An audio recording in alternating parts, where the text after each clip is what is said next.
प्रत्येक वर्ष ग्रीष्म आसवा बेलू देखिए हिट्र इंटेंसिटी बढ़ी बढ़ी चली परिवेशविद मैंने कहते क्लाइमेट चेंज हो धनी हूँ बा साधारण लोक समस्त उणाअधिके यार कुप्रभाव अतिष्ठ हो गले। नमस्कार दर्शक बंधु नीरव ओडिशा तरफ आपण मान हार्दिक अभिनंदन और स्वागत। मु संदीप्त कुमार नीरव ओडिशा फाउंडर। जमीती गत विश्व संक्रांति पाखर ग्रीष्म प्रभाव चली रही वर्षा किंबा काल बैशाखी दर्शन नहीं। पाणीपाग भी माने ऑलरेडी कही सारी जे वर्षर वर्षार प्रभाव कम एवं सरकार अन्य ऑर्गेनाइजेशन आपण मानक सुरक्षा दवा लगी प्रचेषा चल मत लगिला अंशुघात बा हिट स्ट्रोक सनस्ट्रोक कही था यह विषय किसी सचेतन करने आपण को मोर दायित्व। लेडीज एंड जेंटलमैन आसतु जानिबा सनस्ट्रोक कौन कहीं हुए एवं यार निराकरण केमि। सनस्ट्रोक बा अंशुघात हवा समय शरीर टेम्परेचर 104 डिग्री फारेनहाइट बा 40 डिग्री सेंटीग्रेड उपरକୁ उठी जाए। देहर जलीय अंश कमी जाए एवं इलेक्ट्रोलाइट इम्बालांस हुए। शरीर भितर कूलिंग सिस्टम फेल हो जाए माने झाल बाहर कमी जाए। प्रबल मुंड बिंधा बा हेडेक होता है। नसिया वोमिटिंग हुए। यह सहित अनकॉन्शियस चेताशून्य हो जबार नजर अच्छी। जो पेशेंट को अंशुघात हो संगे संगे ठंडा जगह को किंबा छाई जगह को नहीं जाए। पाटी बाटे पानी देवे ना मुंड किंबा कपाल रे ओदा कपड़ा देवे। पूरा शरीर को ओदा कपड़ा पोछी देवे। साधारण अवस्था को आसिला परे पेशेंट को आपण नड़िया पानी ओआरएस पानी किंबा साधारण पानी दे पारि एवं संगे संगे निकटस्थ डाक्तरखाना को नहीं जाऊँ। हिट स्ट्रोक बा सनस्ट्रोक लाइफ थ्रेटनिंग बा लाइफ रिस्क बढ़ाई थाए।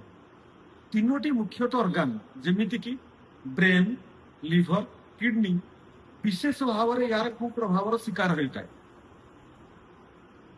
एवं आसतु जानिबा फूड और फूड हैबिट। एक कथा कहया पूर्व गोटे कहीदिए जे हिट आउ डिहाइड्रेशन रु बंचवा लगी समस्त प्रकार खाद्य और फल आपण सब व्यवहार करेंगे। आपण बाहर को जीवा समय ओआरएस पानी यूज करो जी कि इलेक्ट्रोलाइट बैलेंस ठीक रखे। ओआरएस माने ओवरऑल रिहाइड्रेशन सॉल्ट। मार्केट रे ओआरएस नाम रे विभिन्न प्रकार सुस्वादु ड्रिंक सॉफ्ट ड्रिंक्स माने मिलुछि ताको व्यवहार करिवे नाही। से केवल केमिकल भर्ती होइछि। ORS rehydration salt WHO recommended लेखा हितो पैकेट ऊपर बहुत सुलभ दर रे मार्केट रे मिलुछि। ताकू उचित परिमाण व्यवहार करिवे नाही तो सरकारी हॉस्पिटल मानकरे सरकार निजे ओआरएस सैचेट सब फ्री रे दउचंती ताकू मते व्यवहार करि परिबे। कोल्ड ड्रिंक्स व्यवहार करिवे नाही किंबा मार्केट रे बहुत ग्लूकोज वाटर मिलुछि ताकू मते व्यवहार करिवे नाही।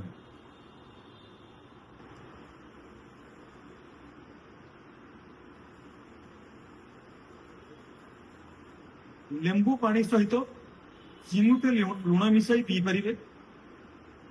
यह सहित लस्सी दही छास जोड़ा कहती एवं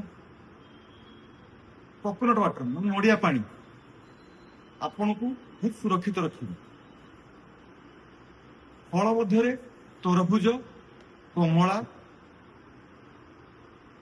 इत्यादि बहुत जरूरी। दीपरे भात हो कि पखाला भात हो ता सहित दही टी मिसाइबे। सिझा पनीपरिया ଏବଂ ମୁଗ ଡାଲି ଆପଣଙ୍କୁ ବହୁତ ଉପକାରରେ ଲାଗିବ। ପ୍ରୋସେସ୍ଡ ଫୁଡ, ଜଙ୍କ ଫୁଡ, ମସଲା ଜାତୀୟ ଖାଦ୍ୟ, ଆଲକୋହଲ ଏବଂ ସ୍ମୋକିଂ ରୁ ସମ୍ପୂର୍ଣ୍ଣ ଦୂରେଇ ରହିବେ। ଦର୍ଶକ ବନ୍ଧୁ, ଅଂଶୁଘାତ ନିରାକରଣ ବିଷୟରେ ଯୋଉ ଟପିକଟି ଆପଣ ପ୍ରେଜେଣ୍ଟ କଲି କେମିତି ଲାଗିଲା କମେଣ୍ଟ କରନ୍ତୁ ଏବଂ ଆପଣଙ୍କ ମତାମତ ଜଣାନ୍ତୁ। ନିରୋଗ ଓଡ଼ିଶା ଆପଣଙ୍କର ସ୍ୱାସ୍ଥ୍ୟ ରକ୍ଷା ଏବଂ ବିଭିନ୍ନ ରୋଗର ନିରାକରଣ ପାଇଁ ପ୍ରତିଶ୍ରୁତିବଦ୍ଧ। ନିରୋଗ ଓଡ଼ିଶା ଚ୍ୟାନେଲକୁ ସବସ୍କ୍ରାଇବ କରନ୍ତୁ, ସେୟାର କରନ୍ତୁ, ଇନଷ୍ଟାଗ୍ରାମ ଓ ଫେସବୁକରେ ମଧ୍ୟ ଫଲୋ କରନ୍ତୁ। ଆପଣ ସୁସ୍ଥ ରୁହନ୍ତୁ ଏବଂ ସୁରକ୍ଷିତ ରୁହନ୍ତୁ। ରହିଲି, ନମସ୍କାର।